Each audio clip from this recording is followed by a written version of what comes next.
All right, Dr. Morse here, Fantasy Doctors. We're going to talk about running backs for week 2, my sit starts, my DFS plays. There's a ton of stuff we learned about running backs since last week. There's a ton of really good matchups this week, but the problem with it is you really can start 2, maybe 3 at the most, so you kind of have to be picking choosy. For cash games, there's really about 8 or 9 guys I like. I think Kamara is pretty much a lock. I don't know if he's going to go as crazy as last week, but game script, we don't know. He didn't really rush much, but he caught a ton out of the backfield. And I really like him this week. Him and Gurley are my top 2. Gurley's just beast mode. I expect some regression throughout the year, but I don't think it starts this week. Both of those are fantastic plays. Those are perfect for both cash games if you can fit them in your lineups. Melvin Gordon also was a nice game this week versus an awful Bills defense, but don't expect as many catches because I don't expect them to be down and needed to kind of catch the ball, so you have to be a little bit reserved there. James Conner still filling in for Lev Bell. He potentially have another monster week at a nice price discount. So he'll be in majority of both GPP and cash lineups. I think he'll be probably in all my cash lineups. Jordan Howard, if you're playing the Monday slate, has a nice matchup versus Seattle. He's getting more looks, both running and in the backfield, so I like him this week. McCaffrey is going to be the bell cow now that Olsen's out. Samuel still having his heart procedure. And more we don't really know much about right now. Not much target share, so it's going to be Funchess and basically McCaffrey with Cam. So Funchess is a decent play this week, but McCaffrey is definitely a top 5 to 7 running back this week, especially playing Atlanta, who's definitely banged up, unfortunately.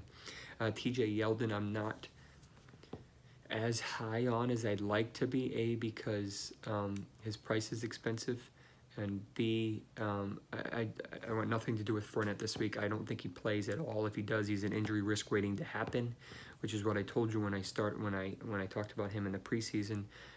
He's just got a lot of lower extremity injuries. He's a beast when he stays healthy, though. So Yeldon will get the ball this week. I don't know how much he's going to affect the game, but I think they'll force feed him. He's a nice flex option. He's safe, pretty safe. Adrian Peterson had a very impressive debut, ton of workload, and Thompson still was there. So I like Adrian Peterson in cash. I like Thompson as more of a GPP.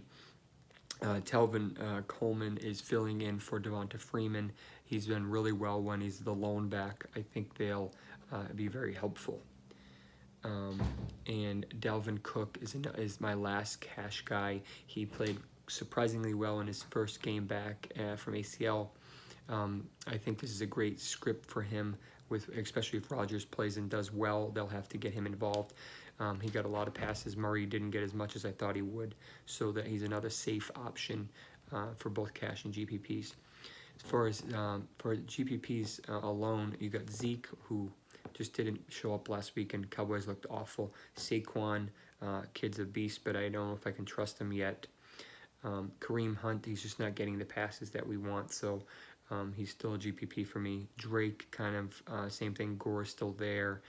He's playing a decent, surprisingly good Jets defense, and Tannehill's garbage. Chris Thompson, I mentioned, he's going to be on a ton of my teams, especially in DraftKings.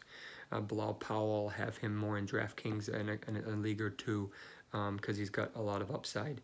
And the Miami Dolphins defense, rush defense, is garbage.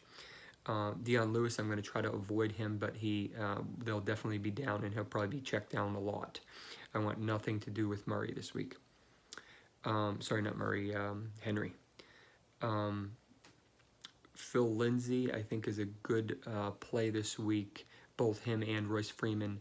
I think that this is something you definitely should consider on 1 or 2 teams if you're stacking them with Keenum. James White, I think, is going to be the only healthy back in New England versus the Chargers or the Jaguars. I think they're going to use him a lot, whether it's wide receiver, quick slots, and try to avoid Ramsey and Bouye and whatnot. So definitely someone I would consider, but he's on GPP only. Freeman I do like this week. If Royce, I think he actually has the potential to bust out this week, but that running back by committee is still concerning me, so he won't find his way into my cash game lineups yet. Duke Johnson is another game script guy who will probably see a lot of catches out of the backfield from Tyrod, with the Saints probably steamrolling this one and pissed off from last week.